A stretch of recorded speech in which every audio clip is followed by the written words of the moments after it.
Sa Ebanghelyo ni San Juan, ang mga milagro nga gipanghimo ni Jesus, the miracles recorded in this gospel, naagyoy mga issue after mahitabo sa milagro, no? And this is ang mga gipangbuhat sa mga Hudeyo. Why?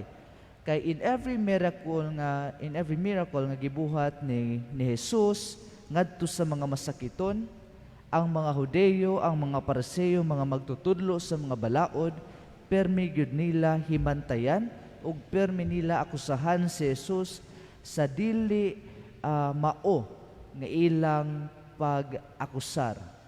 Og kini mga igsuon karon sa Ebanghelyo, si Jesus nag-ayo na pod sa usa ka tawo nga nasakit sulod sa 8 ka tuig.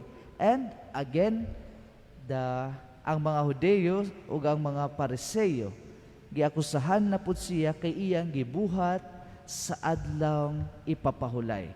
Diya sa pagtambal ni Jesus sa masakiton nga tawo, iyang gipangutana kini, gusto ka bang mamaayo? Ngano kaha nga nangutana man si Jesus kaniya, where in fact nakabalo na siya nga kani nga masakiton nga tawo maugyoy gusto sa iyang kinabuhi. Nangutana si Jesus mga igsuon because he wanted nga iya pang mahibaw-an or mugikan mismo sa baba sa tawo ang mas lawom nga hinungdan sa iyang sakit nga mao ang iyang relational problem ngadto sa mga katawhan.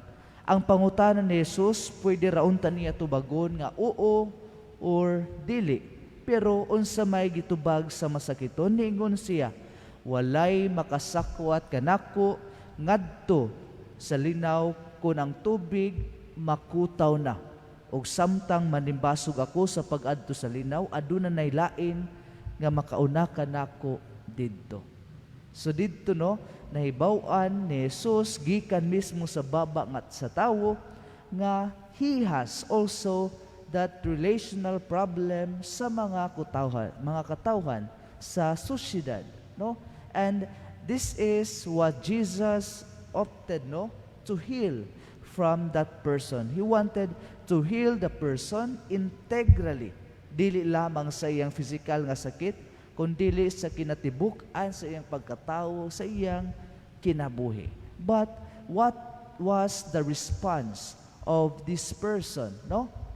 Instead of being joyful and being thankful ngadto kang Jesus sa iyang nadawat nga kaayuhan, ang iyang gihimo sa katong gipangutanan na siya sa mga Hudeyo kung kinsay nagsugo kaniya sa adlawng ipapahulay sa pagdala sa iyang gihigdaan ug sa paglakaw, iya pang gisayop, iya pang giblame si Jesus. Nga niingon siya, ang tao nga nag-ayo kanako may nagsugo kanako.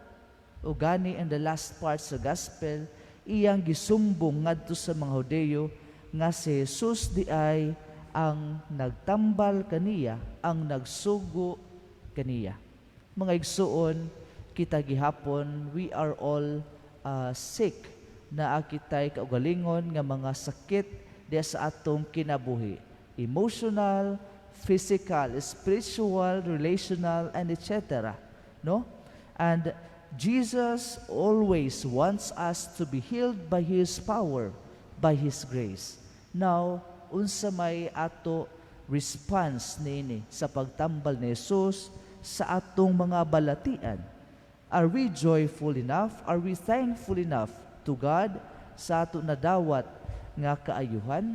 Or usahay makalimot kita sa pagpasalamat ngadto sa Dios sa iyang pag-ayo kanato?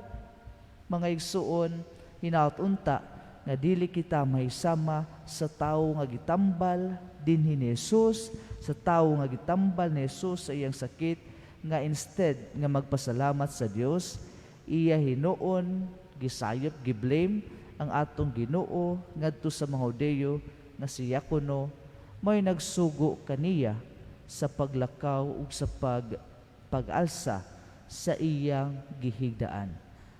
We are all called by God, no, to to call on His name, to ask for His healing power nga kitang tanan matambal na sa atong